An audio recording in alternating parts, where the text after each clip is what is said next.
Num sábado à tarde, certo ministro do Evangelho estava em seu escritório, bastante perturbado porque não conseguia encontrar um tema para seu sermão.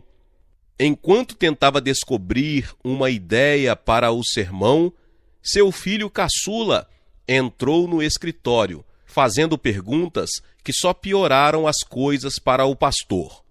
O ministro, abruptamente, folheou um exemplar de certa revista semanal, rasgou uma folha que continha um mapa do mundo e a cortou em vários pedaços com uma tesoura. A seguir, disse ao menino: "Filho, pegue estes pedaços do mapa do mundo e leve-os a outra sala. Vá unindo os pedaços até formar o mapa completo do mundo, e então eu lhe darei um prêmio." O ministro achou que a tarefa exigiria pelo menos algumas horas de atividade da parte do menino, mas, para seu espanto, em alguns minutos, o filho voltou com o mapa totalmente montado. O pastor, perplexo, lhe perguntou: "Filho, foi você que completou o mapa tão depressa?" Respondeu o filho: "Papai, dê uma olhada do outro lado do mapa. Tem o retrato de um homem. Em vez de unir os pedaços do mundo, eu simplesmente juntei os pedaços da figura do homem. Então, quando virei o quadro do homem completo, o mapa do mundo também estava ali prontinho."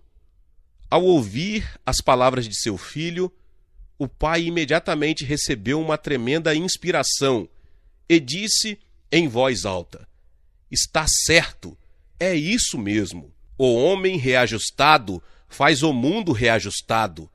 Se ajustarmos o homem, teremos ajustado o mundo." A partir dessa experiência, o ministro recebeu a inspiração para seu sermão do culto matutino de domingo.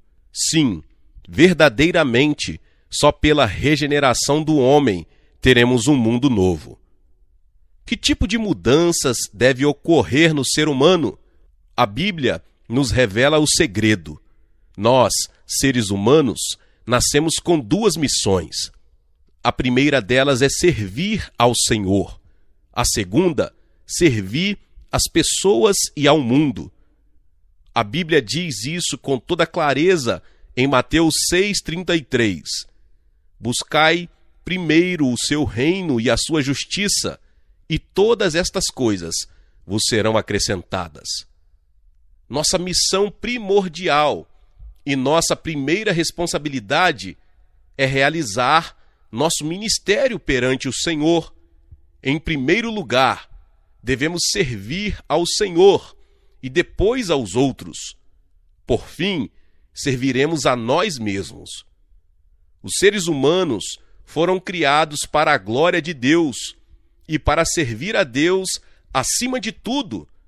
Mas desde a queda de Adão e Eva, a humanidade se pôs a viver uma vida egoísta, centralizada em si mesma. O ser humano começou a servir aos homens e ao mundo e esqueceu-se de servir ao Pai Celeste. É por essa razão que as coisas não funcionam com harmonia, havendo grande tristeza e muitas guerras neste nosso mundo. Diz a Bíblia que Deus é amor. Como você sabe, o amor não suporta a solidão. O amor deve ter um sócio, a quem doar amor e de quem receber amor. O amor só pode existir entre duas ou mais pessoas. Visto que Deus é amor, ele precisa de alguém para amar e também deseja ser amado. Portanto, Deus nos chamou para essa comunhão mútua com ele. Ele é onipotente. Todavia, até mesmo Deus tem uma necessidade. Tal necessidade foi criada pelo seu amor. Deus quer você e precisa que você o ame e que haja comunhão entre ele e você. Portanto, você é importante diante de Deus e, por isso, Ele deseja estabelecer comunhão contigo e que você venha ministrar a Ele. Mateus 6,33 diz com clareza: e todas estas coisas vos serão acrescentadas. Sim, se você, de todo o seu coração, servir a Deus, pela sua grandiosa alegria e felicidade, Deus derramará suas bênçãos sobre você. Estabeleça prioridades em sua vida. Servir a Deus é a maior prioridade que você pode ter nessa vida. Lucas 17, 7 e 8 diz-nos o seguinte: qual de vós terá um servo a trabalhar na lavoura ou a apacentar o gado, a quem voltando ele do campo diga: chega-te e assenta-te à mesa? E não lhes diga antes: prepare-me a ceia, cinge-te e serve-me, até que tenha comido e bebido, e depois comerás e beberás tu? Nosso Senhor Jesus Cristo, através desta ilustração, nos mostra que nosso ministério voltado simplesmente às pessoas e ao mundo não vai satisfazer o coração de nosso Pai Celeste. O servo sai para trabalhar nos campos e, ao voltar para casa, depois de um longo dia de labuta, sob um sol escaldante, não vai tomar seu banho e servir-se em primeiro lugar. Não, seu patrão lhe pede que venha servi-lo, e só depois de o patrão ter comido e bebido, é que o servo vai servir-se. Essa é a ordem da vida, e embora muitas pessoas reclamem da ordem social, servir a Deus primeiro é uma exigência que Ele nos faz. Se obedecermos a esta exigência de Deus, teremos uma vida calma, bem ordenada e feliz. Não importa quanto você possa estar fazendo para o Senhor, nem quão diligentemente você esteja ministrando às pessoas, tais trabalhos não podem tomar o lugar de seu ministério ao Deus soberano. Você deve servir a Deus acima de tudo. A Bíblia nos ensina com clareza a forma de ministrarmos ao Senhor. Ela nos apresenta os 3 passos a serem dados em nosso trabalho para o Senhor. Em Ezequiel, lemos: e virão para perto de mim. Lucas 10, 38 ao 42 diz: entrou numa aldeia, certa mulher por nome de Marta o recebeu em sua casa. Tinha esta uma irmã chamada Maria, a qual, assentando-se aos pés de Jesus, ouvia a sua palavra. Marta, porém, andava distraída em muitos serviços e, aproximando-se, disse: Senhor, não te importas de que minha irmã me deixe servir só? Dize-lhe que me ajude. Respondeu-lhe Jesus: Marta, Marta, estás ansiosa e preocupada com muitas coisas, mas uma só é necessária. Maria escolheu a boa parte, a qual não lhe será tirada. Muitas pessoas não reconhecem de maneira adequada a diferença existente entre ministrar ao Senhor e ministrar ao povo, ou trabalhar na obra do Senhor. Até mesmo os servos do Senhor estão substituindo o ministério ao Senhor por obras como visitação aos lares das pessoas e aulas bíblicas.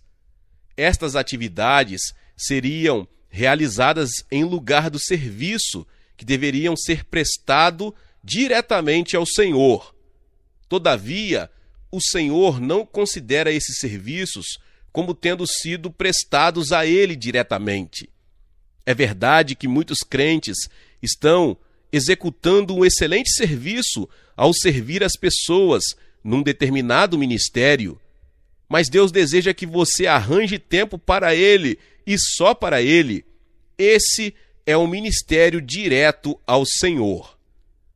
Lendo a história de Marta e Maria, vemos que Marta trabalhava duramente nos preparativos para dar a Jesus e seus discípulos uma comida deliciosa, mas ela não foi elogiada pelo seu trabalho. Ela estava perturbada por causa de seus labores e queixou-se, chegando a quase discutir com o Senhor Jesus. Enquanto isso, sua irmã Maria estava sentada aos pés de Jesus, ouvindo as palavras do Mestre, o que lhe encheu o coração de satisfação. Foi por isso que Jesus elogiou a Maria muito mais do que a Marta, embora esta fizesse grande esforço físico. Jesus disse que o ministério de Maria ao Senhor não lhe seria tirado. Irmãos e irmãs, devemos arranjar tempo para ficarmos na presença de Jesus Cristo. Vivemos em dias de muita pressa, corremos demais, desde cedo até tarde da noite. Tudo é urgente, tudo é instantâneo. Bebemos chá instantâneo, café instantâneo, comemos fast food e refeições enlatadas de fácil preparo. Tudo é muito rápido, não temos tempo a perder. E até quando nos aproximamos de nosso Senhor Jesus Cristo, queremos uma prática devocional rápida também. Deus não se agrada de nosso culto instantâneo, de nossa pressa quanto aos nossos trabalhos. Frequentemente, em nosso ambiente comercial, dizemos: Pai, estou tão ocupado agora. Por favor, responde-me depressa. Se tu não puderes responder-me dentro de 5 minutos, vamos esquecer esse assunto. Deus não opera dessa maneira. Deus deseja que arranjemos tempo para Ele e que tenhamos comunhão com Ele e que ministremos a Ele. Nossa geração perdeu a arte de descansar e esperar no Senhor. Muitos crentes não aguentam ficar na igreja durante 1 hora, a hora do culto. Essa é a razão porque muitos perderam a unção do céu e não têm paz nem alegria em seu coração e em seu lar. Deus quer que você se aproxime dele, que reserve tempo para ele, que coloque tudo de lado, só para ficar com o Senhor. Então, Deus terá tempo para entrar em comunhão com você e satisfazer seu coração. Diz também a Bíblia que devemos ir a Deus levando a gordura e o sangue. O que significa gordura? Gordura significa o tesouro mais precioso da vida da pessoa. Mateus 26, do 6 ao 13, fala-nos a esse respeito. Estando Jesus em Betânia, em casa de Simão, o leproso, aproximou-se dele uma mulher com um vaso de alabastro cheio de precioso bálsamo, que lhe derramou sobre a cabeça quando ele estava sentado à mesa. Vendo isto, os discípulos se indignaram, dizendo: Para que este desperdício? Este perfume podia ser vendido por muito dinheiro e dar-se aos pobres. Jesus, porém, conhecendo isto, disse-lhes: Por que afliges esta mulher? Ela praticou uma boa ação para comigo. Sempre tereis convosco os pobres, mas a mim não me haveis de ter sempre. Ora, derramando ela este perfume sobre o meu corpo, ela o fez, preparando-me para o meu sepultamento. Em verdade vos digo que, onde quer que este evangelho for pregado em todo o mundo, também será referido o que ela fez para a sua memória. Segundo o costume judaico, quando uma moça estava prestes a casar-se, deveria adquirir um vaso de alabastro cheio de perfume. Se levasse o vaso de alabastro cheio de perfume, ela seria bem recebida na casa de seu marido. Mas se levasse apenas um pequeno vaso, com pequena porção de perfume, a recepção não seria tão normal. Por isso, o vaso de alabastro cheio de perfume significava muito para a moça desejosa de casar-se. Maria tinha preparado esse vaso havia muito tempo. Ano após ano viera ela economizando aqui e ali para adquiri-lo. Todavia, quando ela se encontrou com Cristo, seu coração abriu-se em adoração ao Senhor. Ela o amava tanto que, quando Jesus foi a Betânia, ela trouxe seu tesouro mais precioso, o vaso de alabastro cheio de perfume. Removendo a tampa, ela derramou o unguento sobre a cabeça do Senhor e em seus pés, enxugando-os com seus cabelos. Muitas pessoas vão à igreja pelo caminho do ritualismo. Vão por hábito, por costume ou tradição doméstica. Gastam ali 1 hora e julgam ter cumprido suas obrigações para com Deus. Mas Deus não aceita esse tipo de culto. Deus quer a gordura, Deus quer seu tesouro, seu coração, Deus quer você inteirinho. Se você não trouxer a gordura ao Senhor, Ele não aceitará seu culto. Tão logo Maria havia derramado o unguento sobre a cabeça do Senhor, Judas Iscariotes e outros discípulos se indignaram, dizendo: por que esse desperdício? Esse perfume poderia ter sido vendido por tanto, e o dinheiro dado aos pobres. Mas Cristo respondeu-lhes: sempre tereis convosco os pobres. Cristo maravilhou-se com aquele desperdício e com o serviço que a mulher lhe prestou. Não deveríamos ter medo de fazer desperdícios em nosso serviço ao Senhor. Dê seu coração ao Senhor Jesus Cristo, dê-lhe seu tempo e dê seu dinheiro.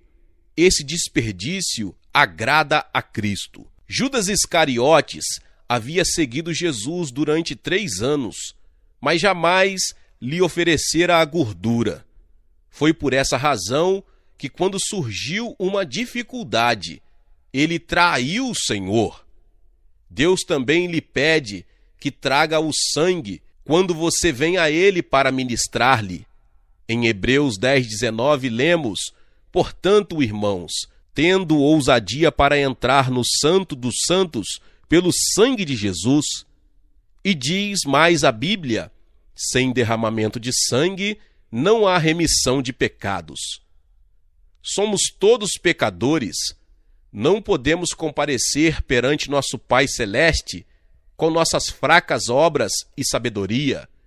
Sendo um Deus justo, Ele não pode fazer outra coisa senão derramar seu julgamento sobre o pecado. Portanto, através de nosso trabalho, nossas lutas e nossas atividades, jamais poderemos chegar perto de Deus. Mas Deus providenciou um meio, enviou-nos seu Filho unigênito para morrer por nós. O Filho de Deus, sem pecado, foi crucificado e morto em seu lugar, em meu lugar. Tomou sobre si os nossos pecados, levou nossas iniquidades, e pela sua morte e ressurreição, temos perdão incondicional de nossos pecados. Diz-nos a Bíblia em Romanos 5:9, logo, muito mais agora, sendo justificados pelo seu sangue, seremos por ele salvos da ira. Quando Deus vê o sangue de seu Filho, seu julgamento de ira sobre nossos pecados é substituído pela misericórdia eterna e o amor de Deus prevalece. Os crentes liberais modernistas não gostam que o sangue de Jesus Cristo seja mencionado. Chegam a dizer que a menção do sangue de Jesus não faz bem psicologicamente para as crianças. Já tentaram remover a palavra sangue da Bíblia e dos inários. Tão logo a palavra sangue sair de suas vidas, o Espírito Santo sairá de suas igrejas e de suas casas. Onde não houver o sangue de Cristo, não haverá misericórdia, nem amor de Deus, e tampouco haverá a presença do Espírito Santo. Deus jamais lhe dará boas-vindas só porque você se apresenta munido de obras notórias ou de sabedoria, em termos de elevado conhecimento teológico e muito refinamento e sofisticação. Tudo isso não passa de trapos diante de Deus. A única coisa que o Senhor quer ver é o sangue de seu Filho. Se você vier trazendo o sangue de Cristo em seu coração pela fé, na presença do Senhor, Deus lhe dará boas-vindas e lhe concederá suas bênçãos. Disse Deus que as pessoas não se vestiriam de nada que causasse suor. O suor é símbolo da maldição. Lemos o seguinte em Gênesis 3, 17 e 18. Ao homem disse: porque deste ouvidos à voz da tua mulher e comeste da árvore de que te ordenei, dizendo: não comerás dela, maldita é a terra por tua causa. Em fadiga comerás dela todos os dias da tua vida. Ela produzirá também espinhos e abrolhos, e comerás das ervas do campo. Do suor do teu rosto comerás o teu pão, até que tornes a terra, porque dela foste tomado. Pois és pó, e ao pó te tornarás. Desta forma foi que a Bíblia anunciou uma maldição sobre a terra e sobre a vida de Adão, por causa de sua rebelião e quebra dos mandamentos do Senhor Deus. O símbolo dessa maldição foi o suor. Por essa razão, Deus detesta o suor, e quando você desempenha seu ministério ao Senhor, Ele deseja remover de você todo o suor. Deus quer remover a maldição de sua vida.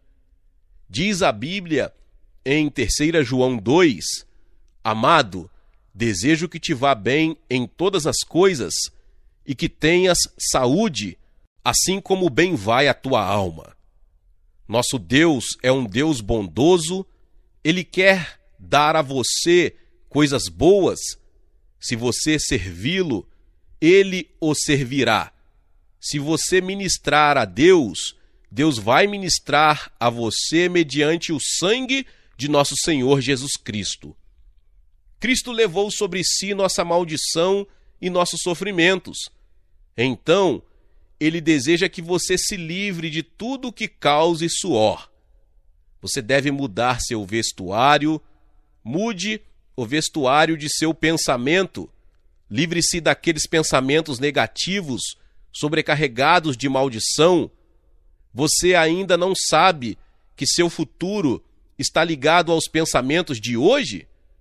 Ordena-nos a Bíblia que vigiemos nosso coração mais do que tudo, porque dele procedem os caminhos da vida. Muitas pessoas estão cheias de pensamentos negativos, sobrecarregados de maldição, tornam-se indivíduos voltados para o fracasso. Se você continuar pensando dessa maneira negativa, Deus não se agradará de você. Esse tipo de pensamento se transforma em trapos velhos, imundos, capazes de produzir todo tipo de suor em sua vida. Porém, quando você se torna um cristão que desenvolve um ministério voltado à medida que a palavra penetra em seu coração, o Senhor dá inspiração e compartilha o senso de sua presença em sua vida, de tal modo que você será capaz de pensar segundo o padrão de pensamento que Ele gostaria que você usasse sempre. Você deve viver segundo o padrão divino e fazer o que Ele quer que você faça. Hoje, meus irmãos e irmãs, eu desafio vocês a mudar seus modos e níveis de pensamentos. Descarte esses velhos pensamentos negativos e mude sua linguagem. Jogue fora esse derrotismo e esse vocabulário pessimista. Revista-se da linguagem de Deus e fale como Deus gostaria que você falasse. Jamais diga, não consigo fazer isso. Diga antes, pela graça eu conseguirei fazê-lo. Nunca diga, é impossível, mas diga, tudo é possível com a ajuda de Deus. Livre-se dessa forma de pensamento e linguagem baseada no impossível, e em todas as áreas de sua vida, viva a luz da prosperidade. Sim, nada é impossível para aquele que crê. Deus é onipotente, é o Senhor Todo-Poderoso que comanda o céu e a terra. Se você ministrar ao Senhor, Ele ministrará a você. Você foi salvo, redimido e se tornou filho de Deus. O Senhor alegra-se em revesti-lo com suas bênçãos. Meus irmãos e irmãs, para concluir, vou repetir. Quando o filho caçula do pastor mostrou adequadamente a figura do homem, a figura do mundo ficou automaticamente montada. Sempre que as criaturas de Deus, os seres humanos, chegam ao lugar adequado perante Ele, como consequência, nosso lar, nossa sociedade, o mundo, enfim, automaticamente são corrigidos. Para que isto se torne possível, devemos fazer do nosso ministério ao Senhor o centro da nossa vida. Acima de tudo, guarde o seu coração, pois dele depende toda a sua vida. Provérbios 4, 23. A felicidade é o resultado de uma tomada de decisão. Ao nos levantar da cama pela manhã, podemos decidir entre viver um dia feliz ou um dia infeliz, mediante uma atitude incorreta. Tudo depende de nós.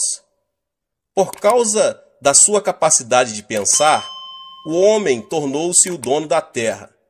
Essa capacidade permitiu que ele vivesse.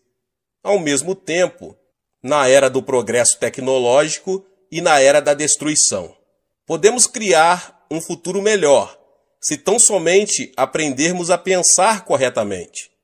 Por esse motivo, a palavra de Deus diz: acima de tudo, guarde o seu coração, pois dele depende toda a sua vida. Provérbios 4, 23. O pensamento é algo invisível aos olhos humanos. Todavia, ele é um grande recurso que Deus concedeu ao homem. Devemos desenvolver nossa maneira de pensar, a fim de termos uma vida de sucesso. Como podemos desenvolver nossa mente? Quero apresentar aqui 4 princípios que o guiarão à vitória e à felicidade. O primeiro princípio é o princípio do pensamento positivo. O pensamento positivo não é outra coisa senão o pensar com esperança.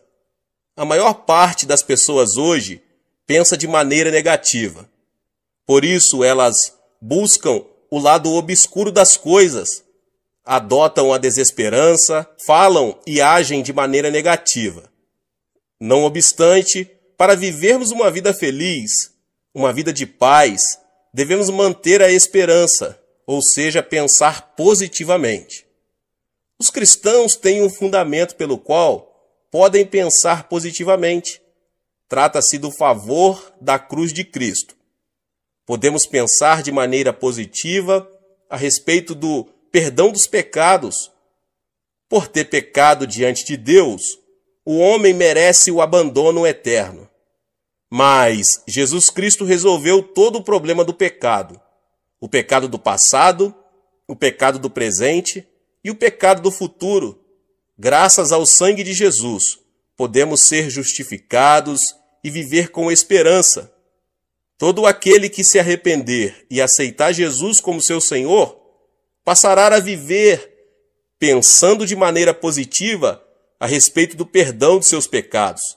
Além disso, podemos pensar positivamente a respeito de nossas convicções. Muitos têm uma vida infeliz ao dizer, não posso. Os cristãos, entretanto, têm o Espírito Santo, que é o poder de Deus. A Bíblia diz: mas receberão poder quando o Espírito Santo descer sobre vocês. Atos 1:8. Além disso, a Bíblia ensina que o Espírito Santo nos ajuda em nossas fraquezas. Romanos 8:26. Assim, os cristãos sentem-se capazes de confessar: tudo posso naquele que me fortalece. Filipenses 4:13. E por isso estão habilitados para viver corajosamente. Muitos se frustram e se desanimam quando as circunstâncias não os favorecem. No entanto, porque temos o Espírito Santo, isso não acontece conosco. Não tememos as circunstâncias porque, por meio do Espírito Santo, temos a convicção de que alcançaremos a vitória. Podemos também pensar de maneira positiva com relação à saúde. Jesus Cristo levou nossas enfermidades e suportou nossas dores, e por suas feridas fomos curados. Esse é o fundamento pelo qual podemos receber saúde em Cristo Jesus. Há muita gente que vive pensando negativamente a respeito da sua própria saúde, mas nós que cremos em Jesus podemos, mediante o favor da cruz, pensar positivamente e viver felizes. Podemos também pensar de maneira positiva quanto à prosperidade. Jesus Cristo removeu na cruz a maldição que teve origem na queda de Adão e Eva.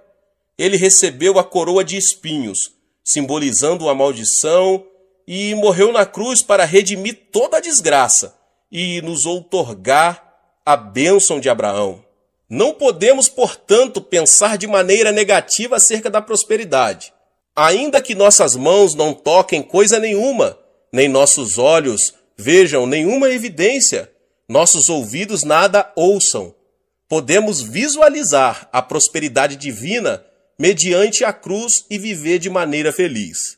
Temos fundamento para pensar de forma positiva também quanto à morte, pela evidência da vida eterna por meio da morte e ressurreição de Jesus. Quem é do mundo teme a morte, por não ter evidência da vida eterna. Mas para nós, a morte é a porta que nos leva à vida eterna. Temos a ressurreição. Em 1 Tessalonicenses 4, 16 e 17 diz: com a voz do arcanjo e o ressoar da trombeta de Deus, o próprio Senhor descerá dos céus, e os mortos em Cristo ressuscitarão primeiro. Depois nós, os que estivermos vivos, seremos arrebatados com eles nas nuvens, para o encontro com o Senhor nos ares, e assim estaremos com o Senhor para sempre. Resumindo, podemos viver em vitória e em esperança, porque podemos pensar de forma positiva quanto ao perdão dos pecados, a convicção, a saúde, a prosperidade, até quanto à morte. Além disso, pode o cristão que crê na palavra de Romanos 8, 28 ter pensamento negativo? Sabemos que Deus age em todas as coisas para o bem daqueles que o amam, dos que foram chamados de acordo com o seu propósito. Ainda que a realidade nos apresente destruidora, Deus fará que todas as coisas funcionem para o bem. Portanto, devemos pensar positivamente e olhar o lado positivo das coisas e viver com ousadia. O segundo princípio é o princípio do pensamento ativo. Pensar ativamente é pensar em ser capaz. Cada pessoa que diz não posso, não sou capaz, sou um fraco, está destinado a ter uma vida infeliz. A Bíblia diz, se podes, tudo é possível ao que crer, Marcos 9, 23. Deus nos ajuda quando elaboramos um projeto e pensamos que vamos alcançar o sucesso, em vez de pensarmos no fracasso. Hoje em dia, muitas pessoas agem passivamente, tentam 2 ou 3 vezes e logo se dão por vencidas. A atitude passiva não faz mais do que levá-las à destruição. Por mais que as circunstâncias se apresentem adversas, somente quem confia em Deus e pensa positivamente poderá mudar o rumo das coisas. Certo dia, depois de haver pregado a palavra, Jesus quis dar de comer à multidão que estava reunida no deserto e perguntou a Filipe: onde compraremos pão para esse povo comer? Fez essa pergunta apenas para pô-lo à prova, pois já tinha em mente o que ia fazer. Filipe, entretanto, era dessas pessoas que têm pensamento passivo. Por isso, ele disse: 200 denários não comprariam pão suficiente para cada um recebesse um pedaço. João capítulo 6, 5 e 7. Por outro lado, André, um outro discípulo de Jesus, tinha um pensamento ativo. Ele pensou: Jesus pode dar alimento a esse povo porque ele é o Filho de Deus. E levou ao mestre 2 peixes e 5 pães que um menino havia trazido como lanche. Jesus pegou o que André lhe trouxera e assim 5.000 pessoas receberam alimento. Depois disso, os discípulos ainda encheram 12 cestos de pedaços de pão que haviam sobrado. Nossa vida é como um deserto. Sofremos todo tipo de aflição neste mundo. Se existe algo que devemos desenvolver em nossa mente, é o pensamento ativo.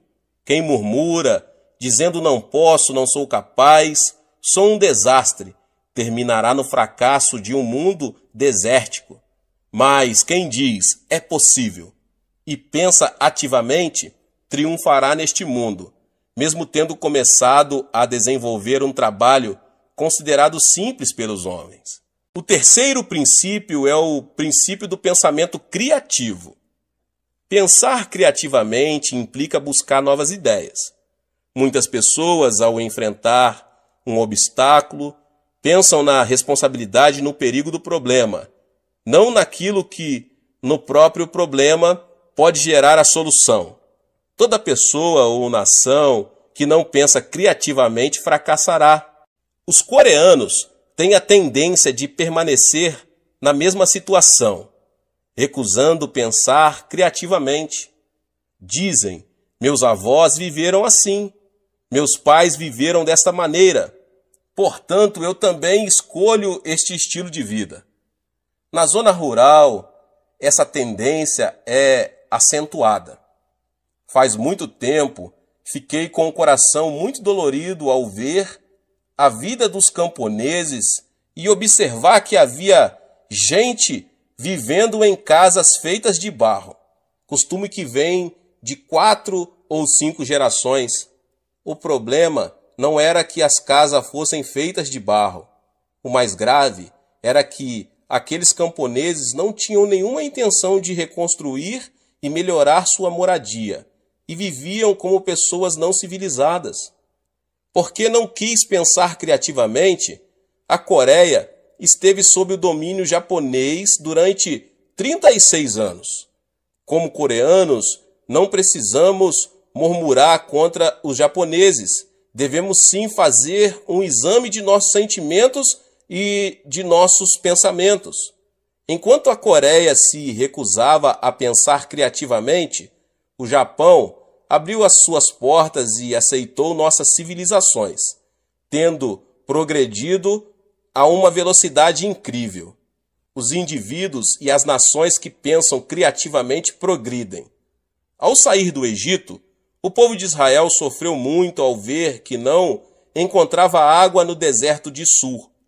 Diante do desespero, o povo negou-se a pensar criativamente e começou a murmurar contra Moisés. Entretanto, Moisés pensou de maneira criativa e buscou a solução no Senhor em oração. Finalmente, ele transformou a água amarga em água doce, por meio de um galho de árvore que lhe foi indicado por Deus. Êxodo 15, 22 ao 25. Observamos também no Novo Testamento um relato bastante interessante. Quando Jesus entrou numa casa em Cafarnaum, a multidão aproximou-se da casa em que ele entrara, por causa da sua fama. As Escrituras dizem: então muita gente se reuniu ali, de forma que não havia lugar nem junto à porta, e lhes pregava a palavra. Marcos capítulo 2. Foi nesse momento que 4 homens abriram o teto da casa e baixaram a maca onde estava um paralítico.